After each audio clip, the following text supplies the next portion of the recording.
ભણેલા છીએ અને છેલ્લા હેવ અને હેઝ આટલું આપણે ભણી ગયા છે બરાબર. એને લગતા ગ્રામર જો તમને બરાબર સમજણ પડી હશે, તમે બરાબર નોટબુકમાં હોમવર્ક કર્યું હશે, તો આની અંદર જે બી પોઈન્ટ આવવાના છે ગ્રામરના ટ્રાવેલ ટાઈમમાં એ તમને બરાબર સમજ પડશે. ઓકે, હવે યુનિટ નંબર 3 છે. ટેક્સ્ટ બુક લેવાની છે. લખેલું છે English second language second semester. દેખાય છે ને? હા. તો આનો જે યુનિટ છે આપણો યુનિટ નંબર 3 ટ્રાવેલ ટાઈમ, આ યુનિટ આપણે આજે ભણવાનો છે. મેં બોર્ડ ઉપર લખ્યું છે. એની અંદર પહેલું જે છે એક્ટિવિટી નંબર 1, નીચેનું કાવ્ય સાંભળો, દોહરાવો અને ગાઓ. The wheels of the bus go round and round. Wheels પહેલું જોયું છે બધાએ? જોયું છે.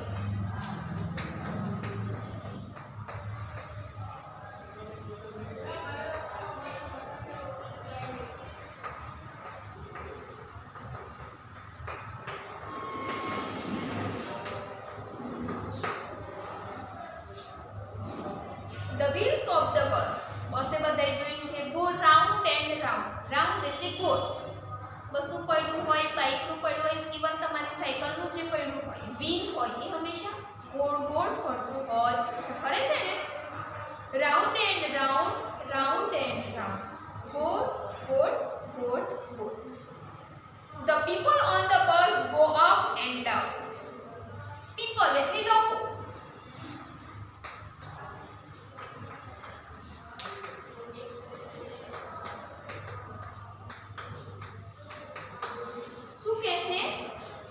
The people on the bus, બસ ઉપર જાય છે. આપણે આ એરિયાથી બીજા એરિયામાં જવું હોય, અથવા તો આપણે અહીંયા અમદાવાદ રહીએ છીએ અને આપણે આપણા ગામ આપણા વતનમાં જવું હોય તો પણ આપણે શું કરતા હોઈએ છીએ? બસનો સહારો, અથવા આપણે જ્યારે ફોર વ્હીલ હોય તો ફોર વ્હીલ, બાઇક પર જવાનું હોય તો બાઇક ઉપર પણ આપણે જતા હોઈએ છીએ. બાઇક ઉપર જવું હોય તો આપણે બાઇક ઉપર પહેલાં બેસવું પડે, બેઠા પછી આપણું સ્ટેન્ડ આવતું હોય તો ત્યાં ઉતરવું પડતું હોય છે. એટલે અહીંયા એવું કહે છે બસ ગો અપ એન્ડ ડાઉન, એટલે કે પીપલો જાય છે અને નીચે ઉતરે છે. ડાઉન એટલે ઉપર. અપ એન્ડ ડાઉન, ઉપર જાય નીચે આવે છે. Up and down. The doors on the bus go open and shut. Door, D-double-O-R, door એટલે બારણું.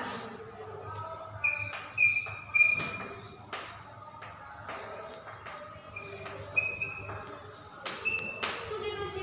આપણે બસમાં તો તમે બધા બેઠેલા છો, બેઠેલા છો ને?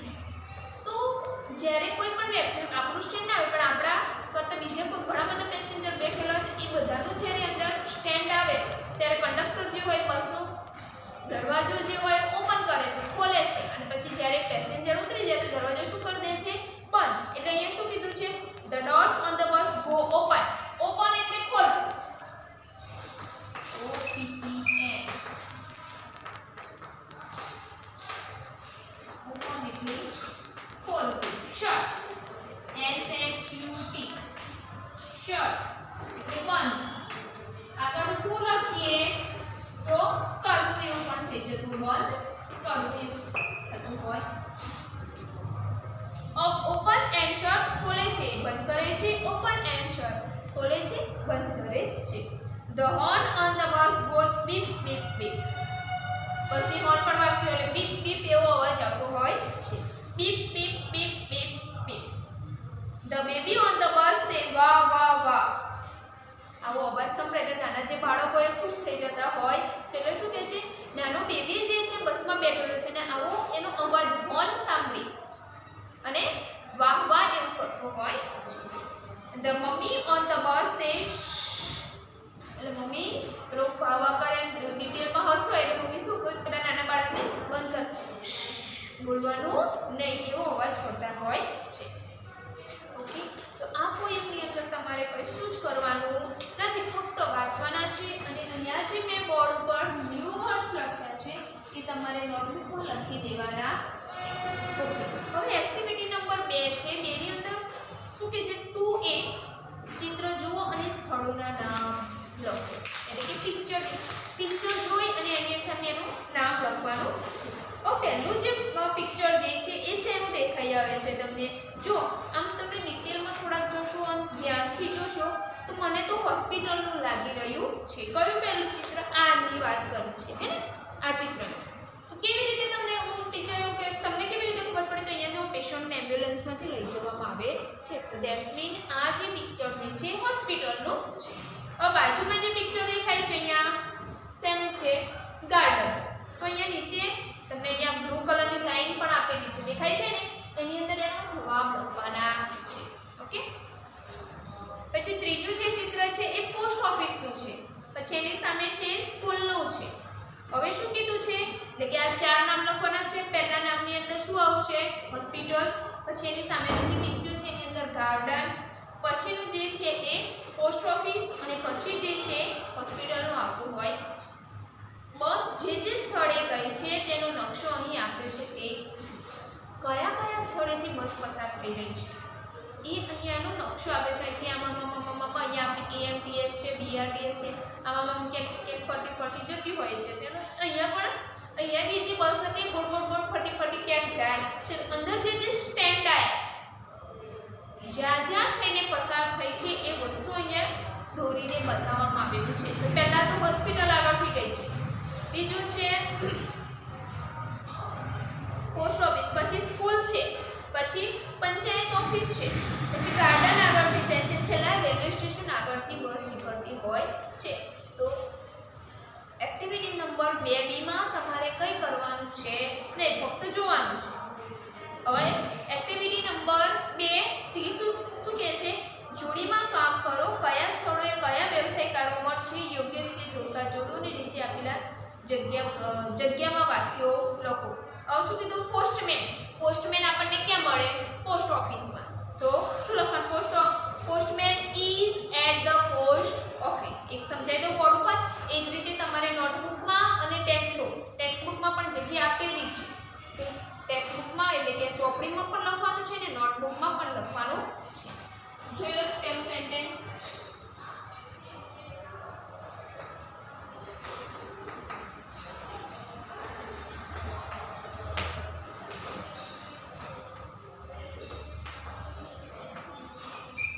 Postman is at the post office.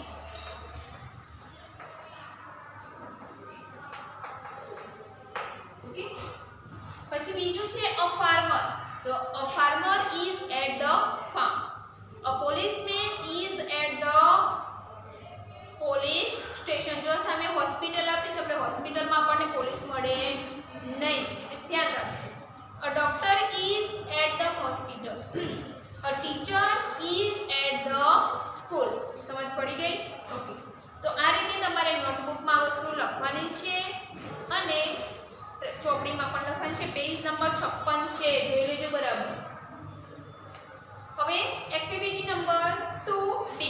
ચિત્ર જુઓ, દરેક ચિત્રનું વર્ણન સાંભળો અને વાંચવાનું છે. તો તમારે એ કામ પણ તમારે જાતે કરવાનું છે. હું અહીંયા એક વખત વાંચી સંભળાવું છું, બાકીનું તમારે ઘરે કરવાનું રહેશે. ઓકે. પહેલું જે હોસ્પિટલ છે, this is a hospital. It is big. એ મોટી છે. બિગ એટલે મોટી. ન્યુ વર્ડ સાથે લખતા રહેજો. બિગ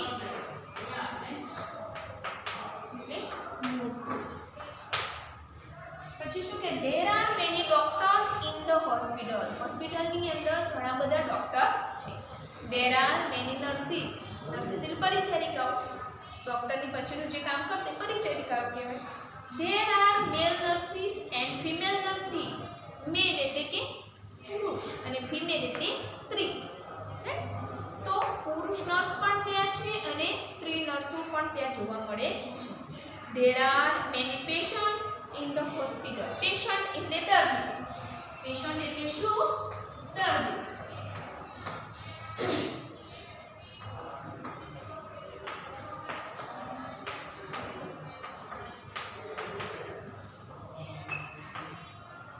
હોસ્પિટલની અંદર ઘણા બધા દર્દીઓ પણ છે. ઓકે, વાંચવાનું છે આવત અને એક વખત નોટબુકમાં પણ લખવાનું છે. હવે બીજું શેનું પિક્ચર છે? તો રેલવે સ્ટેશનનું છે. This is a railway station. આ રેલવે સ્ટેશન છે. There is a ticket window at the railway station. Window એટલે બારી. There is an inquiry window too. Inquiry એટલે પૂછપરછ કરો.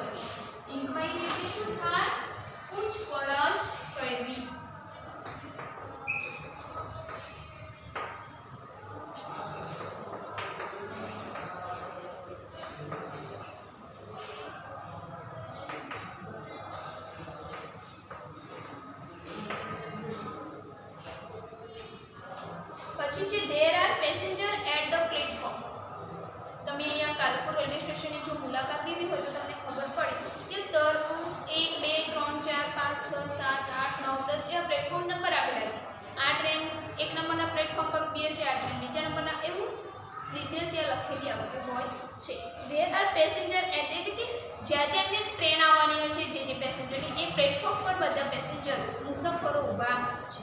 The passenger are waiting. પેસેન્જરો જે છે મુસાફરો જે છે ટ્રેનની રાહ જોઈ રહ્યા છે. There is no train. પણ કોઈ ટ્રેન છે નહીં. પછી છે post office. This is a post office. It has a red colour. There is a post box. It is also red. There are letters in the post box. There are stamps in the post office. The postmaster is in the post office. આ ત્રણ વસ્તુ આ જે ત્રણ picture આપ્યા છે એનું જે વર્ણન કર્યું છે જો તમે બરાબર સમજ્યા છે તો એક્ટિવિટી નંબર 2E જે આપેલી છે એ તમને વધારે આવડી જશે. કેવી રીતે આવડશે તો જો હું તમને સમજાવું. શું કીધું છે નીચે એક્ટિવિટી નંબર 2E નીચે કેટલાક નામ આપ્યા છે. રાઉન્ડ દેખાય છે તમને. આ બધો દેખાય છે ને આ રાઉન્ડ આપેલો છે તેમને તેમના પ્રાપ્ત થવાના સ્થળોને આધારે હવે દાખલા તરીકે પહેલું છે નર્સ. નર્સ આપણને ક્યાં મળે? આપણી સ્કૂલમાં નર્સ જોવા મળે ખરી? ના મળે. ક્યાં જોવા મળે? હોસ્પિટલમાં.